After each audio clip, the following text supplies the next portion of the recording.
My name is John Passfield. I'm going to read from my novel Pauline Johnson, Know Who I Am.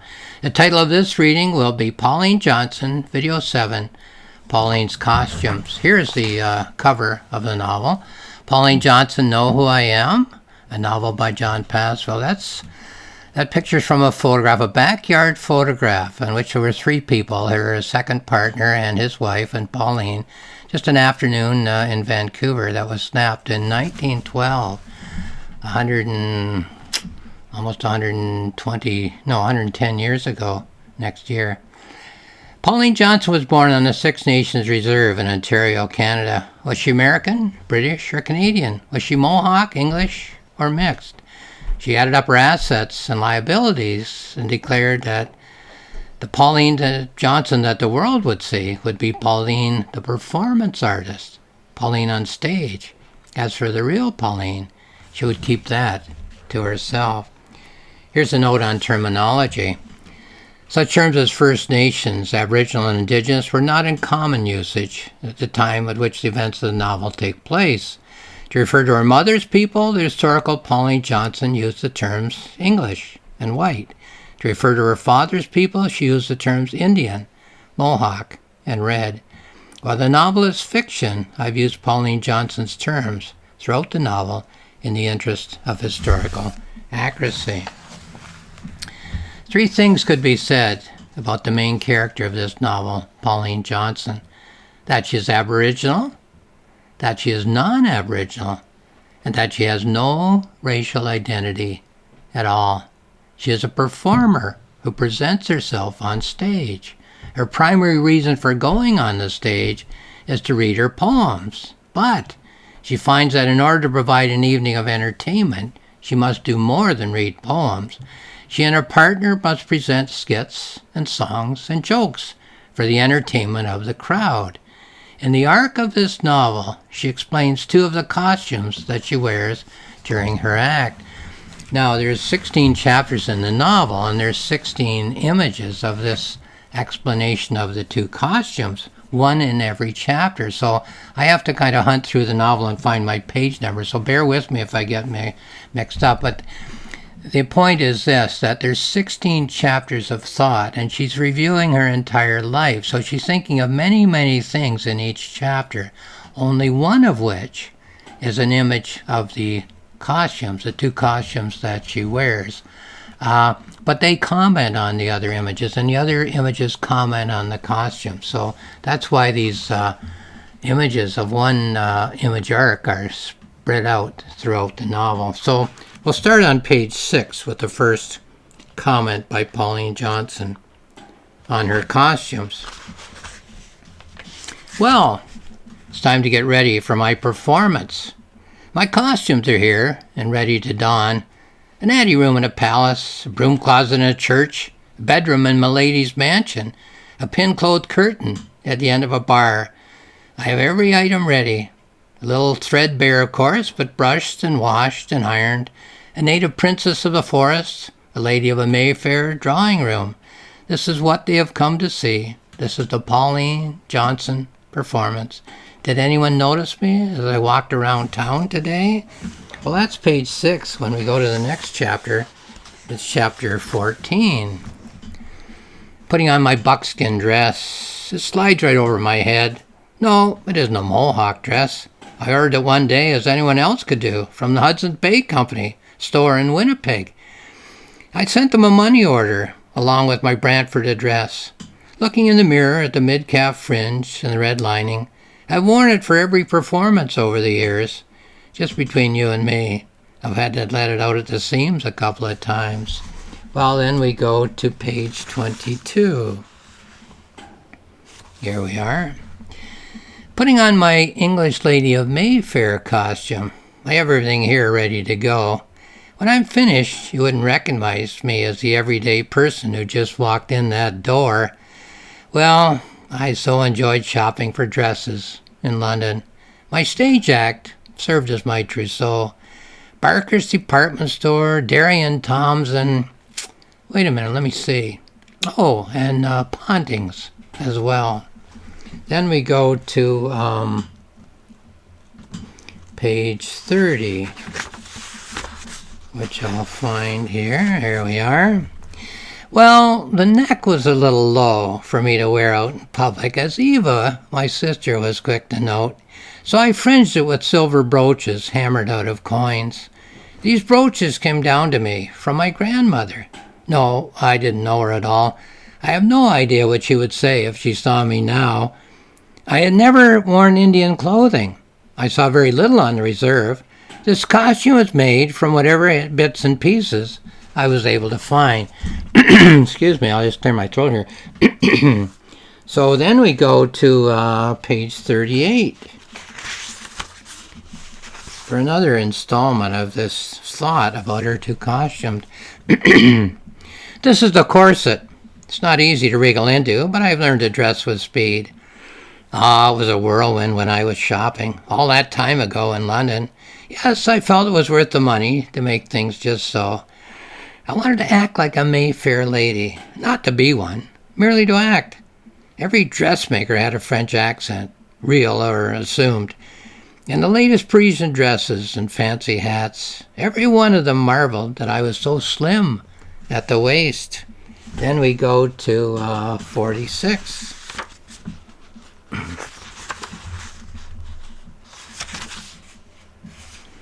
The silver brooches do double duty. They serve to secure the ermine tails. Ermine is highly prized in Europe.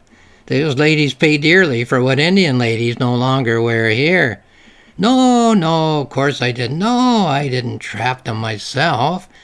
If I hadn't inherited them from my grandmother, I would have purchased them from a store. I've never trapped a wild creature in my life. And then we go to page 54.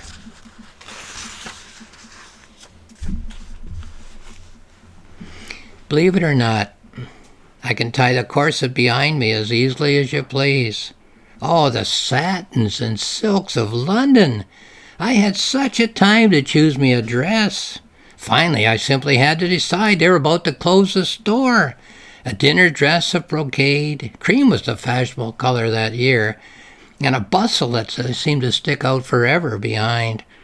A busy, cheerful seamstress made me 4 dresses to bring back home. These farm women simply swoon when they see me on stage. And then to page 62.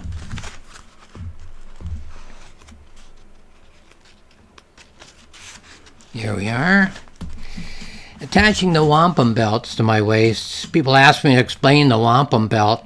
So I take a moment in the show and explain what a wampum belt is and what it stands for. I'm always surprised at how attentively everyone listens. They ask me questions. What's this? What's that? I tell them how I acquired the beads and the porcupine quills. 3 or 4 minutes, and then my partner comes out on stage. He makes a joke, and then we go on with the show. And then page 70.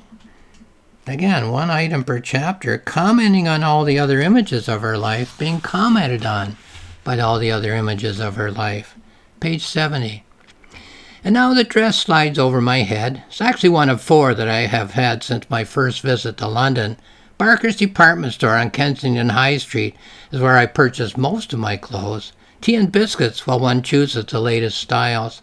Every lady was buying dresses, sending the bills to her favorite lord. I almost expected kings and queens to be trying on crowns. And then we go to page 78.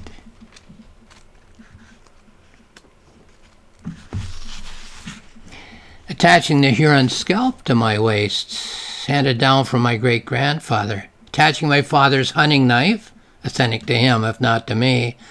Oh, the bear claws? Yes, they're real, but not authentic. An admirer sent them along to add to the show.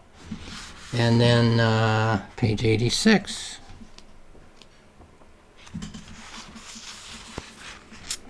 Shoes and a necklace to top things off. I always keep my English dresses in good repair.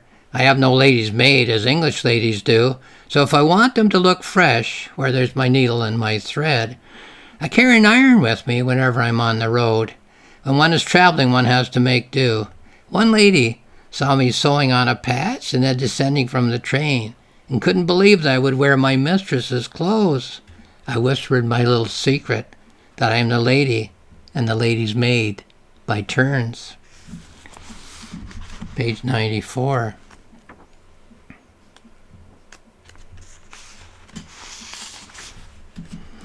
Putting on my buckskin leggings and slipping into my moccasins, draping my shoulder with my scarlet blanket, it caught the eye of the Duke of Connaught on the day that my late father was made a chief. Adjusting the rabbit pelts that serve as my left sleeve, it was Eva who told me to add the rabbit pelts. The sleeves are a little short for me to wear. The pelts cover what threatened to be my bare arm. And then to 102.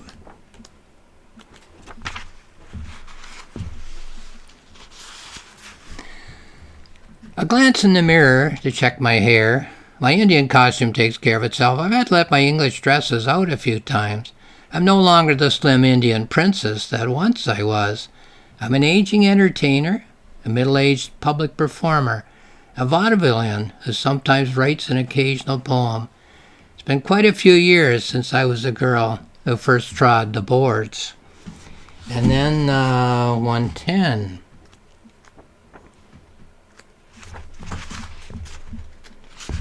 Here we are.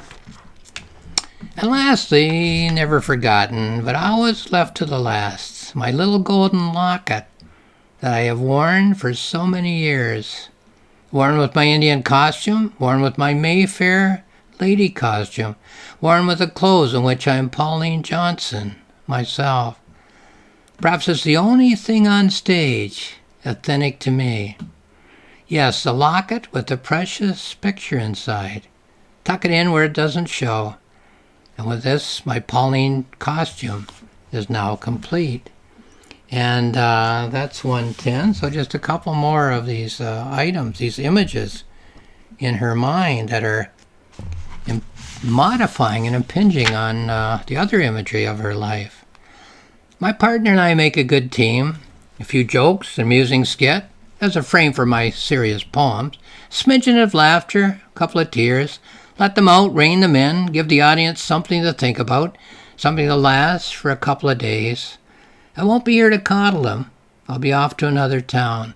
After that, they'll be completely on their own. And then the last reference, which is page 125. Yes, at last I'm ready. Now I'll just sit and await my cue. While I wait, I'll glance in the mirror. Yes, every effect is in place. This is how I face my public. I have donned my complete disguise. All the me the audience will see will be my eyes. And again, that's 16 images amid 16 chapters of thought, all commenting on other images and being commented on by the other images as well. We create ourselves. We create and recreate ourselves. From the moment that we are born, we are busily engaged in modifying the elements that we have inherited from our ancestors, our emotions, our ideas, our beliefs, and in order to make them serve our best selves. We make and remake ourselves both in harmony with what we have inherited and in opposition to what we have inherited. We add to the store of inherited elements, whether life-affirming or life-denying, even when we are attempting to live and feel and think exactly as our ancestors did in earlier times. My mother was born in southeast England. Her ancestors had been agricultural laborers, I assume, for perhaps 1,000 years. My father was born in Canada, but his parents came from northern England, where his ancestors had been miners for many generations, and presumably farmers in earlier times. As Canadians, neither of my parents lived in the same country as most of their ancestors, nor did they live in the same century or in the same society. So the culture that they inherited had to be, couldn't help but be, their own version of that heritage. And for me, that heritage had a meaning that was personal to me. If I were to have too much heritage, if I were trying to be my ancestors, my ancestral heritage would be rote and empty and even oppressive.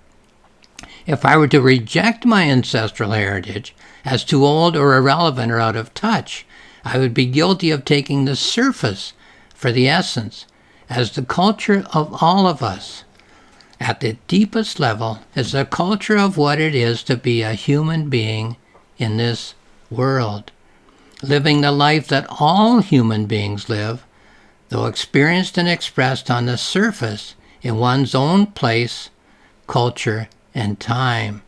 Pauline Johnson is making herself out of two of her most obvious cultures, the Aboriginal and the non-Aboriginal, and in doing so she is both discovering and creating her own true self. She is both a self-made woman and a contributor to her two cultural streams at the level where those two cultures are at their most vibrant, where the cultures nurture and are nurtured by their contemporary adherents.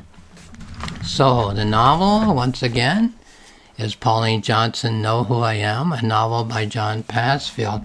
It's found on Amazon, and there's information there. It's found on my publisher's website, rocksmillspress.com, rocksmillspress.com. More information there. On my website, johnpassfield.ca, johnpassfield.ca, there's 2 books for free access. Planning notebook, in which I write about the novel as it's forming, as I'm creating it, and a journal in which I write about the novel as it's in rough draft and I'm polishing it. So have a look at johnpassfield.ca if you're interested for free access to those 2 books. Lastly, I'll just say thank you for watching this video.